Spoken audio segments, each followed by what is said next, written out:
in blue with looks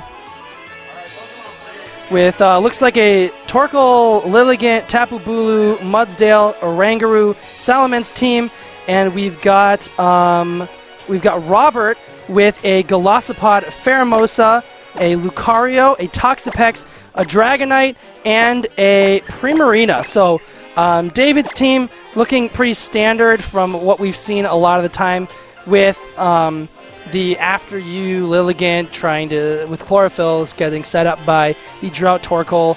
You have the Trick Room option with the Oranguru. And from Robert, it's not really sure. I haven't seen a team like that before, so it'll be interesting to see what kind of setup he goes for, what his lead is, and we're about to find out in just a moment here as we get into it. So, the trainers are challenging each other, sending out their leads, and we do indeed see David lead off with Torkoal and Lilligant, whereas we see Lucario and Pheromosa on Robert's side. So we got double fighting, but at the same time, their secondary typings present a bit of a problem. Bug and Steel are both weak to Torkoal's fire-type attacks. And the real question here, though, is does Pheromosa outspeed Lilligant in the sun? I'm not 100% sure, but Pheromosa is blazingly fast. Lilligant's slowpoke. Yeah, so it does outspeed. It's going to go ahead and get an After You off. And I wonder if this Eruption is just going to get a double knockout. It really kind of depends on focus sashes here. What lives? Nothing lives. So it's going to be a nice, big double knockout on David's side of the field. Both Pokemon are going to faint. And I'm wondering now if what depends on what Robert has in the bag. Hopefully he brought that Toxapex or that Dragonite, something that's going to resist the fire-type attack. Okay, so the Primarina will resist the fire-type attacks. Golisopod will take it neutrally because of the bug typing. Although First Impression could come out, and if it might be able to get a knockout on the Lilligant because it does have the same priority as Fake Out. And Golisopod is a monster, and it's a pretty strong, I believe, 90 base power attack as it is. So Lilligant, not the strongest or the bulkiest Pokemon. So we see the First Impression go on to the Lilligant. Oh, but it's Focus Sash, so it's going to stay alive with 1 HP. And Lilligant goes for a Solar Beam, which in the sun is going to take this one turn. And it's going to be a Solar Beam into the Primarina. How much damage is that going to do? Stab gets the knockout again. So now Robert only has one Pokemon left. And Torkoal actually just goes straight up for the Heat Wave onto the Golisopod, which in the sun, neutrally, is going to do a lot of damage. Normally, Emergency Exit would be procced, but at this rate, it's not going to make much of a difference. Golisopod has 10% of its HP left, and Torkoal is still fully healthy. Lilligant's got 1 HP with another Solar Beam or something. Sucker Punch does come out, though, onto the Torkoal. Going to do a bit of damage. Sleep Powder instead, putting Golisopod to sleep.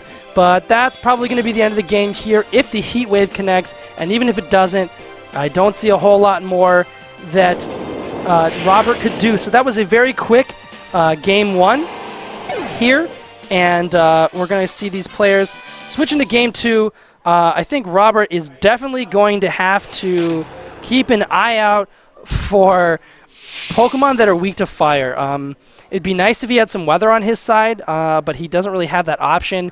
He's going to want to lead something that can take an Eruption and hopefully hit Torkoal on the special side, get a knockout there, because otherwise it looks like David can just keep erupting forever until the game's over. So David really has to learn to adjust to that. And we didn't even see what David had in the back. He had, powerful Pokemon like Salamence and Mudsdale on his team, as well as an Oranguru, possibly giving him a Trick Room if he wanted to.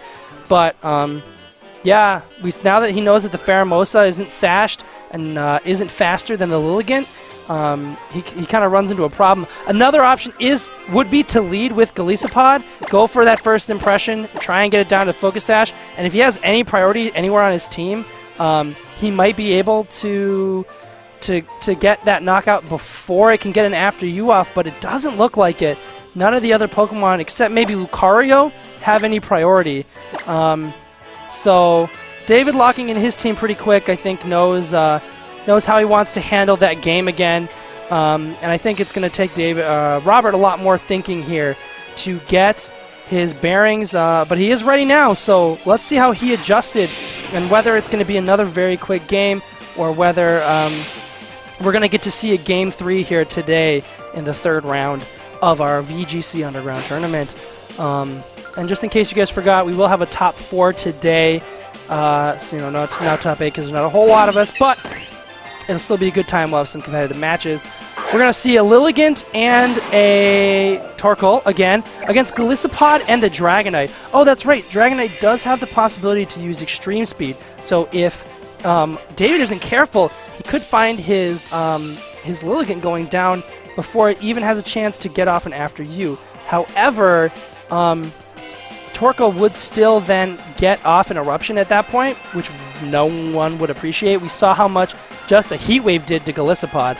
So really, it might be at the cost. He might be sacrificing his Golisopod at the cost of getting rid of this Lilligant and slowing down that Torkoal. So we see Lilligant come out, or take the first impression, but it's going to go for a Sleep Powder and a miss. Dragonite actually goes for a Flamethrower onto the Lilligant, picking up the knockout. Now, Torkoal, being the slowest thing on the field, wasn't touched though, so if it went for an Eruption, it's still going to be able to do a lot of damage, probably knocking out that Golisopod.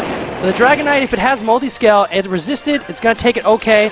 Golisopod is actually going to live with just a little bit, go for that emergency exit, give him a free switch, and that'll be nice later for Robert because he'll have another opportunity to use the first impression on something else, hopefully something that's going to take damage from it. Torkoal resisted and is physically bulky, so that wouldn't really help him much. But we are going to see Lucario come out now for Robert. Again, we saw it's not going to be able to live one full HP Eruption. Oh, and Salamence comes out, threatening the Dragonite, and the Intimidate onto the Lucario is not going to be appreciated either.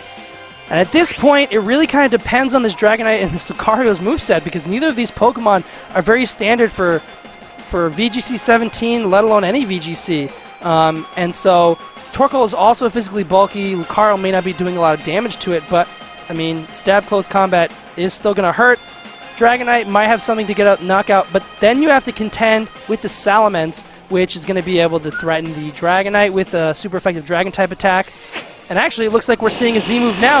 Looks like a devastating Drake coming out from that Salamence, probably targeting into the Dragonite, which is going to be taking super effective damage, not going to be able to survive. This, oh yeah, and I never get tired of this Z-move. Like a Dragon Fist. Giant explosion. Man, what are you talking about during this? This one having a partner would help. Anyway, Dragonite goes down, taking massive damage from that devastating Drake. Gonna faint, tying the score here. But oh, actually, we're gonna see a Z move coming out from David. It looks like, and that's not mistaken. Looks like Continental Crush. I think.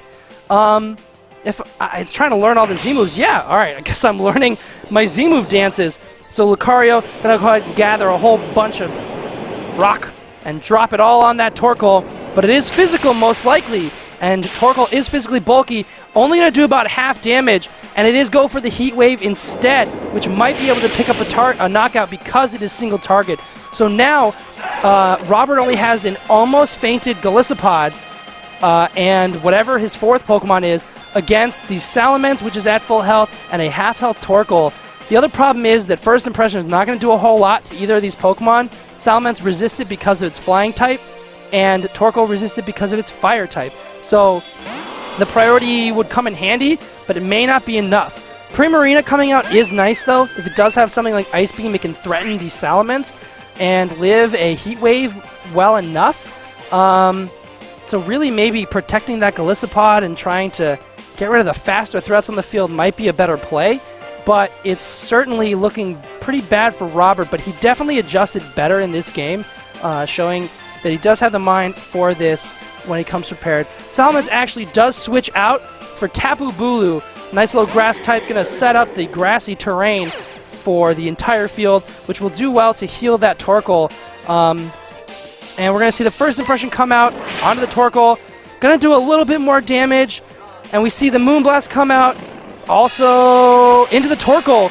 That's stab, but will it get the knockout? It does, actually. So that was very nice on Robert's side. He was able to get a KO. and I think now it's 2-2 at this point. The only problem, it really kind of depends on Primarina's other moves, because if it's definitely super threatened by the Tapu Bulu right now. One Wood Hammer is going to get rid of that thing, no problem. However, if it's able to outspeed and knock out the Tapu Bulu, it might be able to live a single hit from the Salamence, and or a pair of hits from the Salamence, and get a knockout. And actually, Robert could win this game if he plays his cards right, and maybe he gets a little bit lucky. Draco Meteor miss. Oh no, Draco Meteor actually isn't effective. So all the Salamence so far seems like it has the hit is a Flamethrower, which is gonna be resisted. Salamence here protects. Looks like David is going all in on this Wood Hammer, outspeeding. Sucker Punch is gonna fail, and Moonblast goes into the Mence, which protected. So that was a very good read on David's part. Tapu Bulu actually goes for the Snarl though, which will pick up the knockout onto the Galissapod, and it's gonna lower Primarina's special attack by a single stage. So that's going to mean Bulu is going to have a lot easier time living an attack from this Pokemon, and it looks like now David can safely go for a Wood Hammer, get that knockout, and close the set out for him. But man, Primarina really actually could have done the work for Robert. Salamence actually gets the double protect too. Let's see. Primarina does, though, go for the Ice Beam into the Bulu. Is it enough?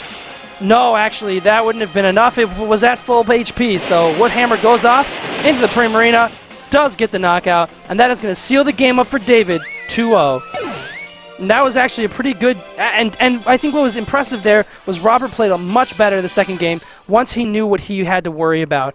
Got rid of that Lilligant, had the answers for it, and Torkoal is tricky if you don't have a ground type.